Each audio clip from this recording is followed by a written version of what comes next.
สวัสดีครับกลับมาพบกับโจโกโร่ชาแนลนะครับผมโจ้คนเดิมนะฮะก็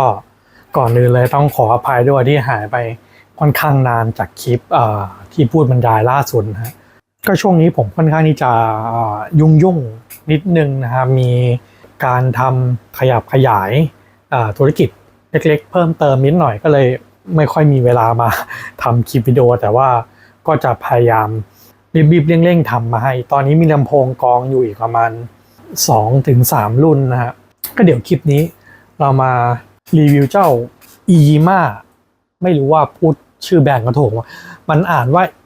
Yima หรือว่า Yima อันนี้ผมไม่แน่ใจนะมันอาจจะอ่านได้ทั้ง2แบบแต่ว่าผมไม่แน่ใจว่าตัวจุดประสงค์แบรนด์ของเขาเนี่ยตั้งใจจะให้มันชื่อว่าอะไรจริงๆผมขอเรียกง่ายๆแล้วกันว่าถ้าพูดว่า Yima เนี่ยมันพูดยากกว่างั้นผมขอพูดเป็น Yima แล้วกันครับก็เนี่ยฮะเรามารีวิวเจ้า Yima S700 ตัวนี้ฮะต้องบอกว่าจริงๆแบรนด์ Yima เนี่ยเป็นแบรนด์ที่ผมรู้จักเขาครั้งแรกเลยเนี่ยตั้งแต่ตอนที่เล่นหูฟังก็คือลองใช้แดกของเขาตัวแรกเลยก็คือ Yima H2 นะครับเป็นแดกแอมของหูฟังนะนั่นคือโปรดักต์แรกของ Yima เลยที่ผมใช้ของเขาแล้วและทีนี้ผมก็ติดตามเข้ามาเรื่อยๆนะครับแบรนด์นี้เป็นแบรนด์ของสัญชาติจีนผมก็เห็นว่าทำลำโพงออกมาตัวแรกเลยคือ S400 มันเป็นลำโพงคล้ายๆเหมือนลำโพงคอมซึ่งตอนนั้นเนี่ยผมยังไม่ค่อยมีความสนใจสักเท่าไหร่หลังจากนั้นเนี่ยเขาก็ปล่อยมาอีกน่าจะเป็น S600 S30 แล้วก็มีเนี่ยฮะ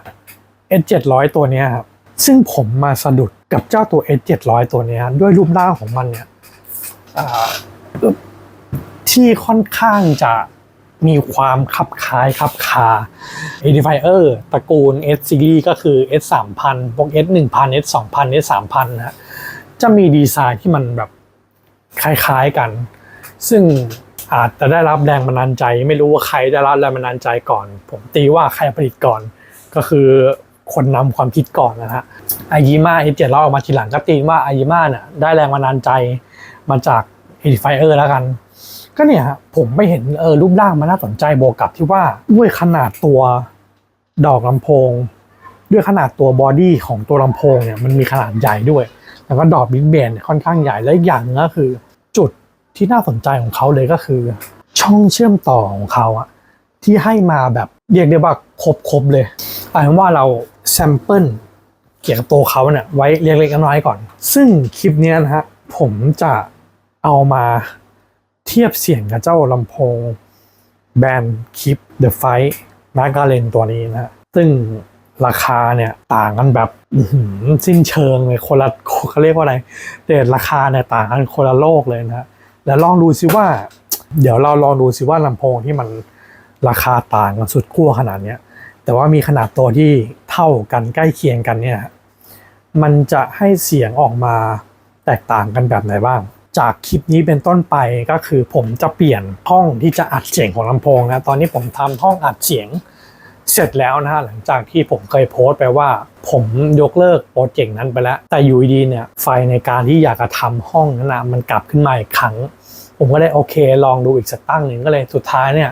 แก้ไขไปแก้ไขมาก็ลงตัวฮะสุดท้ายห้องอัดเสียงลำโพงนั้นก็คือจบเสร็จสิ้นได้ใช้งานเดี๋ยวเราลองไปฟังเสียงเทียบกันดูครับว่าจะมีความแตกต่างกันในด้านไหนบ้างในห้องอัดลำโพงใหม่ของผมและเดี๋ยวเรามาพูดคุยหลังจากที่ได้ฟังเทียบกันไปแล้ว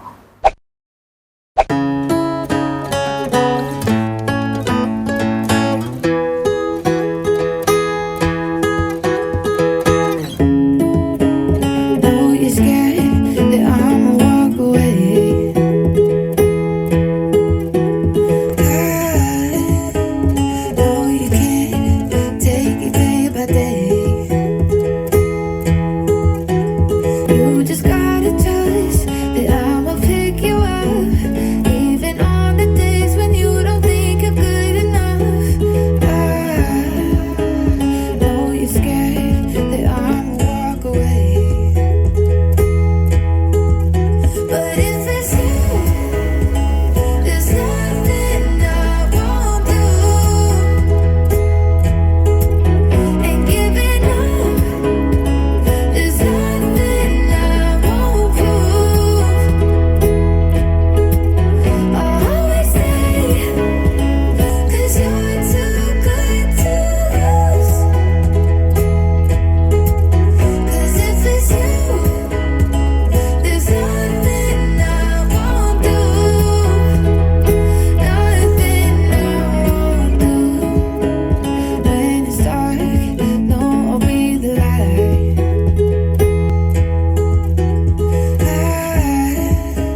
เป็นยังไงบ้างฮะหลังจากที่ได้ไปฟังการเทียบเสียงระหว่าง AIYIMA S700 กับ Keep the Fight McLaren ตัวนี้ก็ต้องบอกก่อนเลยว่าสัมผัสแรกนะที่ผมเปิด AIYIMA S700 ตัวนี้ฟังครั้งแรกก็คือเสียงที่ได้รับจากมันเนี่ยมันค่อนข้างที่จะคุ้มราคาค่อนไปทางเกินราคาซะด้วยซ้ำนะตัวนี้ผมได้มาในราคาประมาณ 4,200 ถึง 4,500 เนี่ยผมไม่แน่ใจต้องเปิดในโทรศัพท์ดูนะฮะรวมโค้ดส่วนลดใน Shopee แล้วสั่งจากร้าน AIYIMA Official ส่งตรงมาจากจีนนะใช้เวลารอของประมาณไม่ถึงอาทิตย์ก็ได้แล้วสิ่งที่โดดเด่นของเขาเลยก็คือเสียงเบสมวลเบสที่ค่อนข้างกระแทกกระทันมีมวลเบสที่ลูกขนาดใหญ่แล้วก็มีความกระชับของเบสไม่ใช่เบสที่แบบออกแนวกังวานหรือว่าบวมๆแต่ว่าลูกเนี่ยแรงปะทะเนี่ยดีมากต้องบอกแล้วว่ามันไม่ต้องการซับวูฟเฟอร์ก็ได้นะแต่ต้องบอกว่าในที่นี้ก่อนว่าอารมณ์ของการมีซับวูฟเฟอร์กับไม่มีซับวูฟเฟอร์เนี่ยมันจะเป็นอีกอารมณ์หนึ่งนะถ้าเกิดว่าคุณมีซับวูฟเฟอร์เนี่ยมันจะเป็นเรื่องของการสั่นสะเทือนเป็นเรื่องของแรงปะทะที่มันไม่สามารถหาได้ในลำโพง 2.0 นะแต่ณที่นี้ที่ผมจะบอกเกี่ยวกับ S700 เกี่ยวกับเบสของมันก็คือเบสของมันมีเพียงพออารมณ์เหมือนเดอะไฟที่ไม่ต้องใช้ซับก็ได้มันสามารถใช้งานได้เพียงพอเลยนอกจากว่าคุณอยากจะได้อารมณ์เพิ่มเติมก็คือไปเติมซับเอาเท่านั้นเองแล้วก็จุดเด่นอีกจุดหนึ่งก็คือเสียงสูงของเขาที่ค่อนข้างที่จะมีความคมความชัดแต่ว่าไม่ถึงกับเป็นประกายนะแล้วก็ไม่ได้เสียดหูแต่จุดหนึ่งที่เขาอ่อนเลยก็คือเรื่องของเสียงกลางถ้าเกิดว่าไม่ได้ฟังเทียบกับตัวไหนนะโอเคมันกำลังดีเนี่ยทุกอย่างกลมกล่อมเบสสูงกลางอยู่ในโดยรวมนั้นเนี่ยฟังแล้วฟังได้สบายฟังเพลินแต่เมื่อมันมาเทียบกับลำโพงอย่าง Keep the Fight นะมันก็เลยกลายเป็นว่าเสียงกลางของเขาเนี่ยดรอปลงไปเลยเมื่อเทียบกับเสียงของ Keep the Fight จากที่ Keep the Fight เนี่ยเทียบกับลำโพงของ Edifier อย่างพวก A80 พวก FiO SP3BT ที่ผมเคยเทียบนะเสียงกลางเขาสู้2รุ่นนั้นไม่ได้แต่เมื่อเทียบกับ A700 นั้นเนี่ยกลายเป็นว่าเสียงกลางของ The Fight เนี่ยกินขาดเลยเสียงกลางของ The Fight เนี่ยมีแรงปะทะมีความพุ่งมากกว่า A700 นะฮะก็คือสไตล์ของ A700 เนี่ยเบสเด่นสูงเด่นแล้วก็กลางดรอปลงมานิดนึงเมื่อเทียบเสียงกันทั้ง2ตัวเนี่ยโอเคอย่างที่ผมบอกถ้าเกิดว่า A700 เนี่ยมันไม่ได้เทียบกับใครเลยเนี่ยมันสามารถใช้งานได้เลยจบฟังเพลินฟังสบายใช้งานได้อเนกประสงค์แต่พอเทียบกับ The Fight แล้วเนี่ยมันกลายเป็นว่า A700 เนี่ยฟังดูแห้งไปทันทีเลยเมื่อเทียบกับ The Fight มันกลายเป็นว่า The Fight เนี่ยมันมีความฉ่ำของเนื้อเสียงโดยเฉพาะเสียงกลางเนี่ยมันมีความผมอธิบายไม่ถูกมันฟังดูมีน้ำมีนวลมากกว่าฟังแล้วมันดูไม่แห้งตามสไตล์แบรนด์คลิปเขาที่แบบมันมีความฉ่ำของเสียงอยู่นะแต่ทีนี้เนี่ยเพื่อนๆอย่าลืมนะว่า The Fight เนี่ยราคา 35,000 แต่ A700 เนี่ยราคา 4,000 เอาผมตีกลมๆเลย 4,500 มันทำได้ขนาดเนี้ยถือว่าคุ้มมากๆสำหรับค่าตัวมาแล้วเดี๋ยวเรามาคุยเรื่องรายละเอียดสเปคของเจ้า AIYIMA A700 สำหรับคลิป The Fight เนี่ยคลิปนี้ผมจะไม่ลงเรื่องสเปครายละเอียดมากนะคือไม่ลงเลยดีกว่าเพราะว่าผมเคยพูดรีวิวไปในตอนที่รีวิวคลิป The Fight แล้วนะฮะลองไปย้อนหาดูกันได้นะก็แต่ว่าอยากรู้สเปครายละเอียดเกี่ยวกับเจ้าคลิป The Fight โอเคเดี๋ยวเราถอยเจ้าคลิป The Fight ออกไปก่อนเรามาลงเรื่องรายละเอียดของเจ้า A700 ตัวนี้กันบ้างต้องบอกก่อนเลยว่าจุดที่ไม่ค่อยดีสักเท่าไหร่เกี่ยวกับแบรนด์ของ AIYIMA เกี่ยวกับลำโพงเนี่ยนะก็คือข้อมูลเนี่ยผมหาไม่ค่อยได้เลยมันน่าแปลกมากที่ขนาดเว็บ Official ของ AIYIMA เนี่ยมันก็ไม่มีข้อมูลของตัวนี้นะคือมันมีแค่รุ่น S600 มี S400 มีแต่ว่า S30 กับ S700 เนี่ยไม่มี S30 ก็คือลำโพงคอมที่เป็นทรงรูปสามเหลี่ยมซึ่งผมก็ซื้อมาด้วยพร้อมกันกับ S700 นะเดี๋ยวจะรีวิวให้ดูอีกทีหนึ่งเอาไปเทียบกับ M60 นั่นแหละครับอย่างที่ผมบอกมันหาข้อมูลไม่ค่อยได้เลยผมมีข้อมูลเนี่ยแค่เพียงหน้าร้าน Shopee ของร้าน AIYIMA เขาเท่านั้นนะที่ไปเอาข้อมูลสเปคมาได้แต่มันก็ไม่ 100% เองครับผมก็เลยไม่ค่อยชัวร์เรื่องข้อมูลสักเท่าไหร่ก็จะเอาแต่ข้อมูลที่มันค่อนข้างที่จะพิจารณาแล้วน่าจะตรงประมาณนี้นะก็คือผมอ้างอิงจาก ตัวหน้าร้านข้อมูลสเปคหน้าร้านของ AIMA แล้วก็คู่มือที่เขาแถมมาในกล่องนะอย่างแรกเลยเนี่ยคือดอกเนี่ยเดี๋ยวผมยกเข้าไปดูใกล้อย่างแรกเลยก็คือดอกตัวนี้ดอกมิดเบสตัวนี้มีขนาด 5.25 นิ้วนะเป็นดอกใหญ่เลยแล้วก็วัสดุเนี่ยผมไม่แน่ใจว่าเป็นอะไรแต่ว่าเขาจะทำเหมือนเป็นลายสารคล้ายๆแบบเหมือนลายเคปล่าเนี่ยเป็นถักแบบนี้นะเป็นถักแบบนี้แต่คิดว่าไม่ใช่เคปล่าหรอกครับด้วยราคาเท่านี้ไม่น่าใช่คาร์บอนไฟเบอร์น่าจะถักเป็นลายเคปล่าดอกมิดเบส 5.25 นิ้วแล้วก็ดอกทวิตเตอร์เขาน่าจะเป็นโดมผ้าไหมแบบทั่วๆไปนะแบบที่ Edifier ใช้มีขนาด 3.5 นิ้วนะคือดอกทวิตเตอร์ใหญ่มากตั้งแต่ขอบเนี่ยมาถึงตัวกับกลางเนี่ยนะ 3.5 นิ้วเดี๋ยวเรามาดูข้างหลังกันบ้างฮะนี่ฮะจุดเด่นของเขาเลยคือช่องเชื่อมต่อที่ให้มาแบบครบถ้วนเลยคุณมีใช้ให้คุณทุกอย่างเลยไม่ว่าจะเป็นนี่ฮะเริ่มจากจุดเด่นตรงนี้ก่อนเลย HDMI ARC ฮะลำโพงในราคา 4,000 กว่าบาทให้ HDMI ARC มาด้วยสามารถเอาไปใช้กับทีวีได้เลยถ้าเกิดว่าเพื่อนทีวีเพื่อนมีช่องเชื่อมต่อ HDMI ARC แล้วก็ตรงนี้เป็นช่อง Optical ก็ต่อกับทีวีได้เช่นกันแล้วก็ตรงนี้เป็น RCA ปกติตรงนี้จะเป็นพอร์ตสำหรับต่อซับวูเฟอร์นะเป็นช่องซับเอาแต่ว่าจุดหนึ่งนะฮะที่ผมอยากจะบอกไว้เดี๋ยวผมไม่บอกทิ้งแล้วกันตรงนี้เป็นช่อง USB เนี่ยช่อง USB ตรงนี้ที่ผมอยากจะบอกมันมีจุดที่น่าสังเกตอีกอย่างหนึ่งเดี๋ยวเรามาคุยกันขาดอย่างเดียวก็คือช่อง AUX นะฮะลำโพงตัวนี้ไม่มี AUX แล้วก็ตรงด้านบนนี้เป็นปุ่มสำหรับปรับวอลลุ่มแล้วก็กดลงก็คือจะเปลี่ยนโหมดสำหรับการเชื่อมต่อนะมาดูปุ่มด้านบนกันบ้างปุ่มตรงนี้นะครับปุ่ม PM ตรงนี้ก็คือตัว P/M นะครับ PM ก็คือ P ก็คือ power ไว้สำหรับกดเปิดปิดเครื่องนะฮะแล้วก็ตัว M เนี่ยหมายถึงโหมดสำหรับกดเปลี่ยนโหมดได้โหมดมีอะไรบ้างเนี่ยเรามาคุยกันนะแล้วก็ตรงนี้จะเป็นปุ่มสำหรับเปลี่ยนเพลง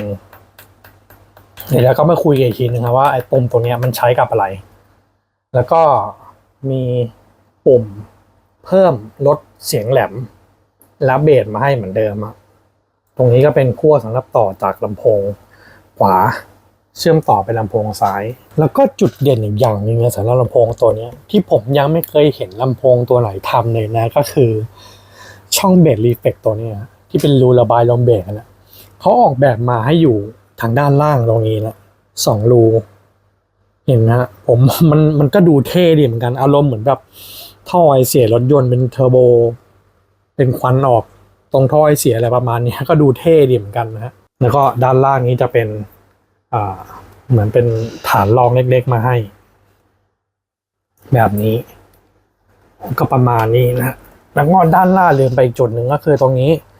จะเป็นจุดรับสัญญาณรีโมทแล้วก็จะมีไฟบอกสถานะว่าคุณอยู่ในโหมดอะไรบ้างการเชื่อมต่ออะไรอย่างเงี้ยถ้าเกิดว่าเป็นพวก RCA ก็จะเป็นสีหนึ่งOptical ก็จะเป็นสีหนึ่งนะฮะในส่วนของด้านข้างเนี่ยจะเป็นแผ่นไม้ผมไม่แน่ใจว่าเป็นไม้แผ่นไม้ลักษณะไหนนะตอนนี้ดีไซน์ค่อนข้างสวยเลยลายไม้สวยแล้วก็ตรงกลางเนี่ยจะหุ้มมาด้วยหนัง PU นะครับสำหรับเจ้า S700 ตัวนี้นะฮะเขาตอบสนองย่านความถี่เนี่ยได้ต่ำสุดเลยเนี่ยตรงนี้แหละที่ผมไม่ชัวร์คือตรงหน้าร้านน่ะสเปคเขาระบุมาก็คือต่ำสุดเนี่ย35 เฮิร์ตซ์แต่ว่าในคู่มือเนี่ยเขาระบุมาว่า30 เฮิร์ตซ์นะคือต่ำสุดซึ่งผมขออ้างอิงตามคู่มือนี้แล้วกันแล้วก็สูงสุดเนี่ยคือ20 กิโลเฮิรตซ์คือต้องบอกเลยว่าถ้ามันตามคู่มือเนี่ย30 เฮิรตซ์เนี่ยมันต่ำเท่ากับซับวูเฟอร์เอดิไฟเออร์ที่ผมมีเนี่ยเบสเนี่ยลงได้ลึกมากและจากการใช้งานจริงนะครับถึงแม้ว่า Impact ของเบสเนี่ยมันเยอะก็จริงแต่ว่าถ้าเกิดว่าถามเนี่ยว่าเทียบกับ Keep the Fight เนี่ยเบสของ Keep the Fight เนี่ยก็ยังมีขนาดมวลที่ใหญ่กว่าอยู่ดีในขณะที่ A700 เนี่ยมันใหญ่ของมันอยู่แล้วนะครับมวลเบสแต่พอเจอ Keep the Fight เนี่ยก็ยังสู้เบสของ Keep the Fight ไม่ได้นะ แต่สิ่งหนึ่งที่มันสู้ Keep the Fight ได้ในเรื่องของเบสก็คือเรื่องของการลงลึกของเบสนะฮะผมสัมผัสได้เลยตอนที่ไปเทสเสียงในห้องอัดของผมนะฮะเพื่อนๆฟังในคลิปวิดีโอเนี่ยมันจะสัมผัสไม่ได้นะเรื่องการสั่นสะเทือนเมื่อไปถึงย่านที่มันต่ำมากๆจริงๆแต่ช่วงที่ผมอยู่ในห้องอัดเนี่ยมันสัมผัสได้เลยพอมันลงไปลึกมากๆเนี่ยฮะมันลงไปต่ำมากๆเนี่ยมันจะไม่ใช่เรื่องของ Impact ของเบสที่ปะทะแล้วแต่มันจะเป็นเรื่องของการสั่นสะเทือนที่เราสัมผัสได้นะซึ่งนักกีฬาไฟเนี่ยให้แรงสั่นสะเทือนนั้นนะได้ไม่เท่า S700 นะแต่ถ้าถามผมว่ามันดีไหมเนี่ยถ้าในเรื่องของการฟังเพลงน่ะไม่ดีแน่นอนนะเพราะว่าการสั่นนั้นน่ะมันไปกวนย่านอื่นหมดเลยมันฟังแล้วมันแบบน่ารำคาญมากแต่ถ้าเพื่อนไปดูหนังเนี่ยเวลาดูหนังสงครามหรือว่าฉากอะไรที่แบบมันตุ้มตามแล้วแบบเจอช่วงที่มันต้องลงไปลึกมากๆเนี่ยมันจะให้อารมณ์การสั่นสะเทือนที่สะใจมากๆนะสำหรับ S700 ตัวนี้ในเรื่องของเบสที่เขาลงลึกได้ก็นั่นแหละการตอบสนองย่านความถี่ของเขาก็คือ30 เฮิร์ตซ์ถึง20 กิโลเฮิรตซ์แล้วก็ลืมบอกไปครับว่าเจ้าตัวเนี้ยมีบลูทูธเวอร์ชั่นตรงนี้ผมก็ไม่ชัวร์อีกในคู่มือเนี่ยไม่มีบอกแล้วว่าเป็นเวอร์ชั่นอะไรแต่ว่าในหน้าร้านของอายิมาเนี่ยมันก็บอกแบบมันมีทั้งคือในรายละเอียดสเปคที่เขาพิมพ์นะมันมี2จุดคือสเปคที่พิมพ์กับสเปคในรูปภาพคือผมจะอ้างอิงสเปคในรูปภาพแล้วกันคือเขาระบุว่าเป็นบลูทูธ 5.3 แต่ว่าในสเปคที่เขาพิมพ์เนี่ยมันระบุว่าเป็น 5.0 ตรงนี้ผมก็เลยไม่แน่ใจแต่อ้างอิงจากรูปแล้วกันน่าจะเชื่อถือได้มากกว่านะเป็นบลูทูธเวอร์ชัน 5.3 แต่ว่าไม่ได้มีโคเด็กแบบสูงส่งมาให้ก็คือเป็นมาตรฐานปกติคือ SBC นะฮะแล้วก็ตัวนี้ไม่ได้มีชิปรองรับการประมวลผล High Resolution มาก็คือไม่รองรับระบบ High Res ถึงแม้ว่าเขาจะมีช่อง USB มาให้ก็ตามนะทีนี้เราพูดถึงเรื่องช่อง USB กันบ้างจุดสังเกตของเจ้าลำโพงตัวนี้มี2จุดด้วยกันที่ผมเห็นและผมได้รับผลกระทบมานะเพื่อนๆที่สนใจจะซื้อรุ่นนี้อยู่จะต้องรู้ไว้2จุดนี้ก็คือ1เลยคือช่อง USB ตรงนี้ยกไปใกล้ช่อง USB ตรงนี้ครั้งแรกที่ผมได้มานะยังไม่เปิดอ่านคู่มือนะผมเสียบกับคอมเลยด้วยหวังที่ว่าโอเคจะใช้แดกในตัวของมันแต่เมื่อผมเสียบ USB เข้ากับคอมแล้วเนี่ยพอใช้งานไปเนี่ยมันตอนแรกมันก็ใช้งานได้ปกตินะในคอมเนี่ยมันก็ขึ้นเป็นตัวลำโพงขึ้นอายิมาปกติแต่ทีนี้เนี่ยพอผมปิดคอมซึ่งโดยปกติเนี่ยคอมผมน่ะถ้ากดปิดใน Windows ปุ๊บเนี่ยทุกอย่างมันดับหมดยกเว้นไฟที่เมนบอร์ดมันจะยังไม่ดับจนกว่าที่จะไปกดสวิตช์ตัว power supply ปิดนะไฟในเมนบอร์ดถึงจะดับแต่ทีนี้เนี่ยพอผมต่อ USB ของลำโพงเนี่ยเข้ากับคอมเนี่ยมันกลายเป็นว่าผมไปกดสวิตช์ power แล้วเนี่ยมันก็ไม่ดับนะไฟเมนบอร์ดมาติดค้างอยู่แล้วเป็นไฟที่เป็นไฟสีแดงซึ่งตอนแรกผมนึกว่าโอเคเอาแล้วคอมผมมันมีปัญหาและอุบิเหตุอะไรตอนนี้วะเนี่ยผมก็สงสัยงมไปงมมาปรากฏว่าพอถอดสาย USB ออกไฟเมนบอร์ดในคอมดับปกติซึ่งผมคิดว่ามันน่าจะเป็นอาการไฟย้อนและทีนี้เนี่ยหลังจากนั้นผมก็ได้มาดูคู่มือซึ่งในคู่มือเนี่ยมันระบุมาว่านี่ฮะเพื่อนๆเห็นไหมฮะ USB ตรงนี้มันไม่ได้ทำมาใช้สำหรับการเชื่อมต่อกับคอมพิวเตอร์แต่อย่างใดฮะมันเอามาใช้สำหรับการเสียบแฟลชไดรฟ์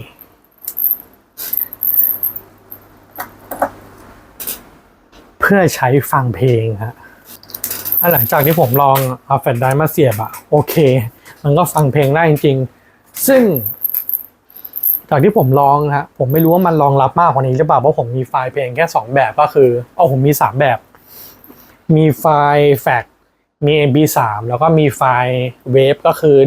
.wav ซึ่งผมใส่ทั้ง3ไฟล์เนี่ยไปในแฟลชไดรฟ์แล้วก็เสียบสรุปแล้วมันอ่านได้แค่2ไฟล์ก็คือ MP3 กับ WAV ไม่สามารถอ่านไฟล์แฟกได้นะซึ่งก็ไม่แปลกใจเพราะว่าโดยปกติพื้นฐานนั้นเนี่ยเครื่องเล่นทั่วไปก็ไม่สามารถอ่านไฟล์แฟกได้อยู่แล้วนะท่านเพื่อนจะไปใช้ฟังเพลงจากแฟลชไดรฟ์ก็ต้องรู้ไว้ว่ารองรับไฟล์แบบ WAV กับ .mp3 แล้วก็ที่เราค้างไว้ก็คือปุ่มตรงนี้ข้างๆปุ่มPM นะฮะที่บอกคือปุ่มตรงนี้ มันเอาไว้กดเปลี่ยนเพลงจากแฟลชไดรฟ์นั่นเองครับโอเคแล้วก็ผมลืมไปนิดนึงจุดสังเกตอีกจุดหนึ่งก็คือสายลำโพงจากซ้ายไปขวาเนี่ยเขาให้มาค่อนข้างที่จะสั้นเมื่อเทียบกับขนาดตัวของลำโพงเนี่ยฮะก็คือยาวเนี่ยประมาณ2 เมตรคือถ้าเกิดว่าคุณใช้โต๊ะคอมแบบผมเนี่ยโต๊ะคอมผมยาว180เซนก็คือ 1.8 เมตรอีกนิดนึงเนี่ยมันก็จะไม่พอแล้วมันจะตึงละดีที่ว่ามันยาว2 เมตรครับมันก็เลยมีช่วงหย่อนอยู่บ้างถ้าเกิดว่าใครจะเอาไปใช้หน้าทีวีก็อาจจะต้องดูพื้นที่สักนิดนึงนะว่าคุณจะตั้งห่าง2 เมตรเนี่ยก็พอดีแต่ถ้าเกิดจะตั้งห่างมากกว่านั้นเนี่ยสายอาจจะไม่ถึงได้นะครับแล้วก็เจ้าตัวนี้มีรีโมทมาให้นะคือราคา 4,500 ได้ช่องเชื่อมต่อขนาดนี้แถมยังให้รีโมทมาอีกนะแต่ต้องบอกเลยว่ารีโมทนั้นค่อนข้างที่จะกองแกงนิดนึงแต่ก็มีใช้ก็ดีกว่าไม่มีนะฮะตรงนี้นะที่ผมค้างไว้ว่าตัว S700 ตัวเนี้ยเขามีโหมดมาให้3โหมดในการปรับ EQ ที่รีโมทตรงนี้นะก็คือมีโหมดเห็นไหมเลยมีโหมดmovie โหมด music แล้วก็โหมด dialog นะฮะซึ่งค่าโรงงานที่เขาตั้งมาให้ตั้งแต่เปิดเครื่องกันเนี่ยก็คือโหมด music ซึ่งทั้ง3โหมดเนี้ยเขาไม่ได้ระบุมาในสเปคว่ามันไปปรับลดย่านแหลมหรือว่าเพิ่มย่านเบสอะไรประมาณเท่าไหร่แต่ผมได้ทดลองปรับทั้ง3รูปแบบนะแล้วก็อัดเสียงลำโพงไว้เดี๋ยวลองไปฟังกันดูว่าทั้ง3โหมดเนี่ยมันแตกต่างกันยังไงบ้าง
โอเคฮะหลังจากที่ได้ฟังแล้วก็ประมาณนั้นนะฮะความแตกต่างของการปรับ EQ ทั้ง3โหมดของเจ้า A700 คร่าวๆได้เท่าที่ผมฟังนะถ้าเกิดเป็นโหมดบู๊บี้เนี่ยมันค่อนข้างจะบูสต์เบสขึ้นมาอาจจะเพิ่มความกระหึ่มในการดูหนังแล้วก็บูสต์ในเรื่องของเสียงกลางขึ้นมานิดนึงส่วนในเรื่องของโหมด Dialog เนี่ยชัดเจนเลยคือเพิ่มเสียงสูงขึ้นมาอาจจะเน้นเรื่องของเสียงพูดอะไรประมาณนี้นะที่เด่นที่ผมสัมผัสได้เลยคือเสียงสูงเนี่ยชัดมากส่วนในโหมดมิวสิกเนี่ยก็อย่างที่ได้ยินนะมันสูงกับเบสเนี่ยค่อนข้างที่จะนำแล้วก็กลางเนี่ยอยู่ตรงกลางอยู่ในระดับล่างกว่าเสียงสูงกับเสียงเบสและจุดสังเกตอีกจุดหนึ่งนะที่เพื่อนจะต้องรู้ไว้นั่นก็คือหน้ากากกันฝุ่นเขามีแถมมาให้นะเป็นแบบแม่เหล็กแล้วก็วัสดุเนี่ยจะเป็นคล้ายๆเหมือนแผ่นไม้อัดมาให้นะไอ้จุดนี้แหละเป็นจุดที่เพื่อนจะต้องรู้มากๆถ้าเกิดว่าใครเอาไปใช้หน้าทีวีถ้าเกิดว่าเพื่อนใช้หน้าทีวีนะแน่นอนจะต้องใช้คู่กับรีโมทและถ้าปิดแผ่นกันฝุ่นตรงนี้ไปนะไอ้แผ่นไม้ตรงเนี้ยมันจะไปบังตัวรับสัญญาณรีโมทถ้าใส่เข้าไปแล้วเนี่ยมันกดไม่ได้ครับผมก็ไม่รู้ว่าทาง R&D ของ AIYIMA เนี่ยเขาวิจัยแล้วก็ออกแบบตรงนี้มายังไงถึงพลาดจุดนี้มาได้นะถ้าเกิดว่าคุณปิดไปเลยเนี่ยคุณกดรีโมทระยะห่างๆไม่ได้เลยคุณจะต้องเอารีโมทเนี่ยมาจ่อตรงเนี้ยฮะถึงจะสามารถกดได้ซึ่งตรงนี้ก็เป็นอีกจุดหนึ่งที่ต้องรู้ไว้นะเกิดว่าใครซื้อไปใช้กับทีวีแล้วจะใช้รีโมทเนี่ยอาจจะต้องไม่ต้องใส่แผ่นกันฝุ่นนี้ทีนี้ฮะเราพูดถึงเรื่องของจุดย่อยๆเล็กๆหนึ่งก็คือเรื่องของ เอ่อความพรีเมียมเขาเรียกว่าอะไรเรื่องของเนื้องานวัสดุงานประกอบเนี่ยค่อนข้างที่จะเนียบนะครับงานประกอบเนี่ยสวยเลยแต่ว่าเรื่องของวัสดุเนี่ยอาจจะต้องเข้าใจนิดนึงว่าเขาทำราคาลงมาได้ต่ำแบบเนี้ยกับช่องเชื่อมต่อมาให้มี HDMI ARC มีบลูทูธเวอร์ชัน 5.3 มาให้มินิโหมดหรือว่าฟังก์ชันอะไรต่างๆเนี่ยกับราคาเนี้ยแน่นอนว่าคุณอาจจะคาดหวังวัสดุเนี่ยที่เป็นพรีเมียมนะไม่ได้นะมันก็คงจะได้วัสดุตามคุณภาพแต่เรื่องงานประกอบเนี่ยงานประกอบดีเนียบนะครับแต่วัสดุเนี่ยถือว่าน่าจะบอบบางมากเนี่ยคือนี่คือลำโพงข้างที่มีแอมป์นะคือมันเบาแบบเนี่ยผมสามารถโยนได้เบามากนี่คือข้างที่มีแอมป์แล้วนะผมไม่รู้ว่าตู้เขาหนาเท่าไหร่นะคือถ้ากดถ้าไม่ติดแล้วผมจะต้องเก็บไว้หรืออาจจะต้องขายออกเนี่ยผมอาจจะผ่าให้ดูแล้วว่ามันเบาขนาดไหนอย่างคือมันเบามากจริงๆคือเบามากๆตู้ก็คงจะไม่ได้หนานี่ก็สิ่งที่เล็กน้อยที่อาจจะต้องรู้ไว้สรุปเลยแล้วกันนะสำหรับเจ้า AIYIMA A700 ตัวนี้คุ้มค่าที่จะซื้อไหมถ้าพูดถึงเรื่องการซื้อมาใช้งานอย่างเดียวผมบอกเลยว่าคุ้มคุณซื้อได้เลยคุ้มค่าในเรื่องของเสียงในเรื่องของการใช้งานแบบอเนกประสงค์แน่นอนไม่ว่าจะดูหนังฟังเพลงเล่นเกมครบครันครับตัวนี้ซื้อได้เลยคุณเอาไปใช้ต่อกับทีวีใช้ต่อคอมเอาไปใช้ต่อกับ Play 5 หรือเครื่องเล่นเกมได้เลยมันคุ้มค่ามันใช้ครบแน่นอนนะสำหรับเสียงเจ้าตัวนี้แต่คุณอาจจะต้องเสี่ยงเรื่องของการรับประกันนะตัวเนี้ยแบรนด์ AIYIMA รับประกัน1 ปีนะแต่ทั้งนี้ทั้งนั้นเนี่ยในราคา 4,500 เนี่ยถ้าเกิดว่ามันเสียขึ้นมาเนี่ยคุณจะส่งไปเคลมที่จีนหรือเปล่าเรื่องค่าขนส่งหรือว่าระยะเวลาในการเคลมอีกถามว่ามันจะคุ้มค่าไหมกับลำโพงขนาดนี้ที่คุณจะต้องส่งไปเคลมแน่นอนนะอาจจะไม่คุ้มแต่ถ้าเกิดว่าคุณคิดว่าซื้อมาใช้งานในราคา 4,500 ถ้าเสียก็หาร้านซ่อมในไทยซื้อเลยคุ้มมากๆครับผมแนะนำเลยคุณสามารถจบได้เลยในตัวเดียวก็ประมาณนี้แล้วกันนะสำหรับการเทียบเสียงระหว่าง A700 กับ Kip The Five McLaren ตัวนี้ A700 1 ตัวซื้อ Kip The Five ได้ประมาณ 8-9 ตัวคือต้องบอกว่าในราคา 4,500 เนี่ยก็สามารถทำให้คลิปสั่นๆได้เล็กน้อยนะฮะถือว่าคุ้มเลยทีเดียวช่วงนี้ผมงานยุ่งอย่างที่บอกไว้เมื่อต้นคลิปนะฮะก็อาจจะช้าๆหน่อยเดี๋ยวผมมีลำโพงที่จะเจาะคิวรีวิวก็คือ Afier ES60 เป็นลำโพงบลูทูธแบบพกพาผมสั่งมาแล้วก็ตัวนั้นเนี่ยจะเอามาเทียบเสียงเอามาเทียบสเปคกับ Marshall Emberton